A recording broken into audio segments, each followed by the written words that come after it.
Assalamualaikum warahmatullahi wabarakatuh. Kita masuk di materi sentative factor atau biasa disebut dengan faktor kepastian. Kita masuk di pengertian dari sentative factor. Menurut David M. Alistair, sentative factor adalah suatu metode untuk membuktikan apakah suatu fakta itu pasti atau tidak pasti, yang berbentuk matriks yang biasanya digunakan dalam sistem pakar. Metode ini sangat cocok untuk sistem pakar yang mendiagnosis sesuatu yang belum pasti. Faktor kepastian sentative factor diperkenalkan oleh Sorflife Buchanan pada tahun 1975 dalam pembuatan MySyn. MySyn adalah sebuah sistem pakar yang dapat membantu dan memudahkan dokter-dokter yang belum berpengalaman dalam menangani suatu penyakit tertentu. Sentative factor merupakan penilaian parameter klinis yang diberikan MySyn untuk menunjukkan besarnya kepercayaan. Kelebihan dari sentative factor: 1. Metode ini cocok dipakai dalam sistem pakar untuk mengukur sesuatu apakah pasti atau tidak pasti dalam mendiagnosis penyakit. Kedua, perhitungan dalam menggunakan metode ini dalam sekali hitung sehingga keakuratan datanya dapat terjaga. Kemudian kekurangan dari sentative factor adalah 1. Ide umum dalam pemodelan ketidakpastian manusia dengan menggunakan metode number sendiri faktor biasanya masih diperdebatkan.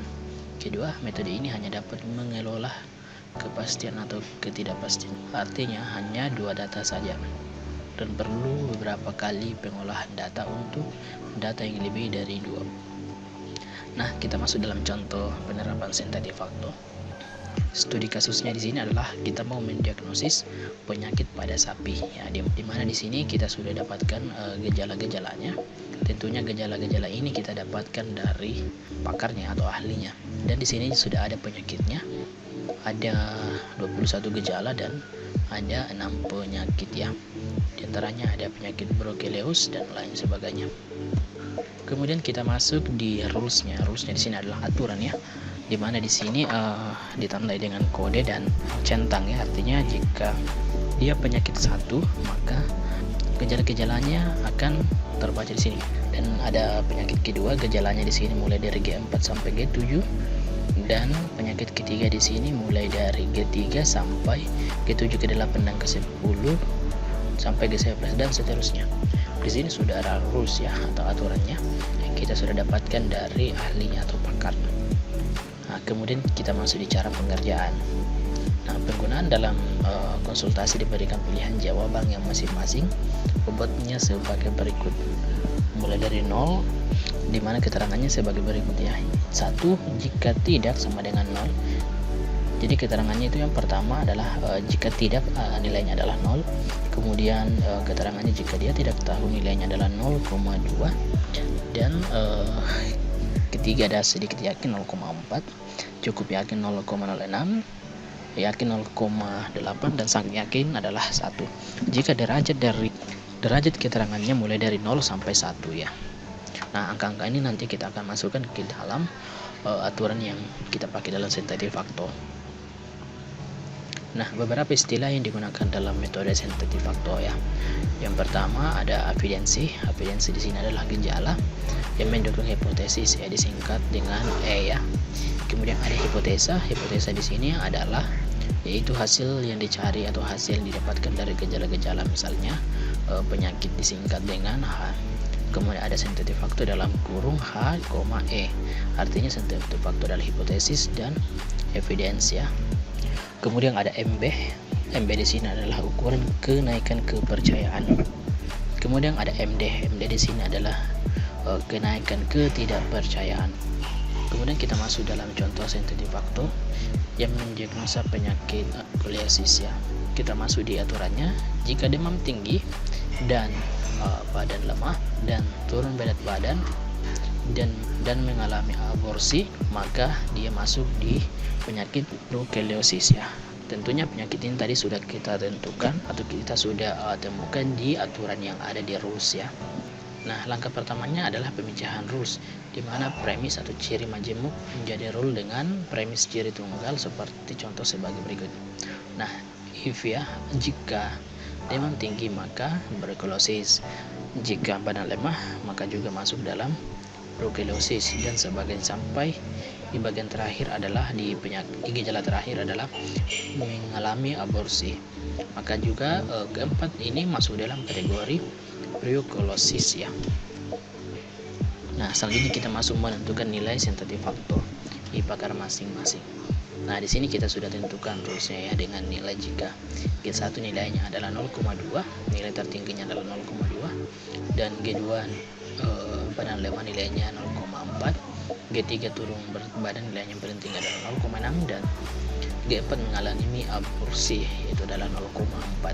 Nah, kemudian dilanjutkan dengan menentukan sensitif faktor user ya. Maksudnya di sini sensitif faktor user adalah derajat keyakinan yang dipilih oleh user ya. Contoh, jika G1 sama dengan sangat yakin maka nilainya adalah 1, dan jika G2 yakin nilainya adalah 0,8, dan jika G3 sangat yakin nilainya adalah 1, dan jika G4 yakin sangat yakin maka nilainya adalah 1. Selanjutnya di sini rule baru tersebut kemudian dihitung nilai sensitif faktor pakar dengan sensitif faktor user menggunakan persamaan CF dalam kurung H, F sama dengan CF evidence dikali CF rules ya, sama dengan CF rules CF user dikali CF pakar ya. Kita lihat di sini contohnya. Nah, rules seperti ini. Nah, di sini sudah ada aturannya adalah 0,02 untuk gejala 1 sampai gejala keempat adalah 0,4 dikalikan apa yang dipilih oleh user. Di sini artinya ada yakin, sangat yakin, yakin, sangat yakin, dan sangat yakin, maka nilainya adalah 0,2 dan seterusnya sampai 0,4 ya. Nah, selanjutnya kita masuk di langkah terakhir dalam pembinaan nilai sensitif faktor dari masing-masing rules. Di sini adalah penulisan rumusnya ya, dimana sensitif faktornya sampai CF4 ya. Kenapa sampai CF4? Karena gejala untuk menentukan preukolosis itu adalah gejalanya hanya 4 ya. Jadi sensitif faktornya juga sampai ke 4. Nah, di sini kita bisa lihat rumusnya. CF combine CF1 CF2 sama dengan CF1 ditambah CF2 dikali 1 kurang CF1. Kemudian ada combine kedua CF1 sama dengan CF2, yaitu adalah nilainya adalah 0,2 ditambah 0,32 dikali 1 dikurang 0,2. Kemudian hasilnya 0,2 ditambah 0,5 dari proses yang di atas, dan didapatkan 0,4 untuk CF4 ya. Dimana CF4 di sini kita akan masukkan lagi di dalam combine ketiga, yakni CFOL sama dengan CF3 sama dengan 0,45 ditambah 0,6 dikali 1 kurang 0,45. Hasilnya adalah 0,45 ditambah 0,33 dan didapatkan nilai 0,74 CFOL. Selanjutnya kita masuk di dalam di dalam combine keempat, yaitu CFOL, CF4, di mana nilainya adalah 0,78 ditambah 0,4 dikali dalam kurung 1 sama dengan 0,78. Hasilnya adalah 0,78 ditambah 0,08, nilainya adalah 0,86 untuk CFOL.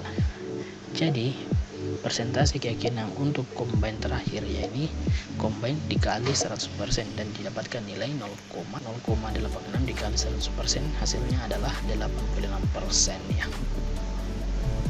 Dengan demikian kesimpulannya dapat dikatakan bahwa perhitungan sensitif faktor yang dilakukan pada jenis penyakit preukolosis memiliki tingkat keyakinan sistem dengan nilai 86%. Oke, saya kira cukup untuk materi kita kali ini.